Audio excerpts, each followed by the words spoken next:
வணக்கம் வியூவர்ஸ். இன்றைக்கி வீடியோவில் பார்த்தீங்கன்னா செட்டிநாடு கை முறுக்கு செய்கிறதுக்கு என்ன மெஷர்மெண்ட்டு என்னென்ன தேவை அப்படிங்கிறத இந்த வீடியோவில் பார்க்கலாம்.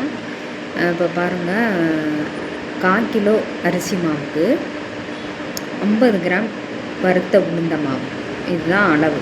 இந்த அளவில் நம்ம செஞ்சால் தான் கரெக்டாக இருக்கும். நான் சொல்கிற அளவை நீங்கள் ஃபாலோ பண்ணிக்கோங்க. 1/4 கிலோ அரிசி மாவுக்கு வறுத்த 1/2 கிலோ வறுத்த உளுந்த மாவு சேர்த்துக்கணும். அப்புறம் கொஞ்சம் அரைப்பதமாக சூடு பண்ண நெய் சேர்த்துக்கணும். வெண்ணெய் சேர்த்துக்கணும். ஜீரகம் அல்லது எள்ளு இதை சேர்த்துக்கணும்.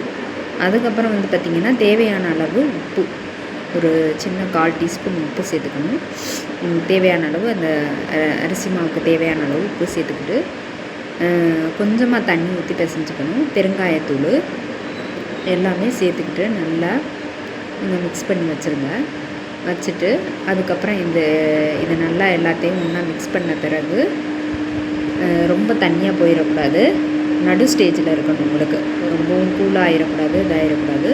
இப்போ கரெக்டான பக்குவத்தில் அதை பிசைஞ்சுக்கிறோங்க. சப்பாத்தி மாவு பசத்துக்கு பிசைஞ்சுக்கிட்டு நல்லா அந்த முறுக்கு போடுற அதை அச்சில் போட்டு நல்லா பிழிஞ்சு எடுத்திங்கன்னா உங்களுக்கு சுவையான அந்த கை முறுக்கு ரெடி.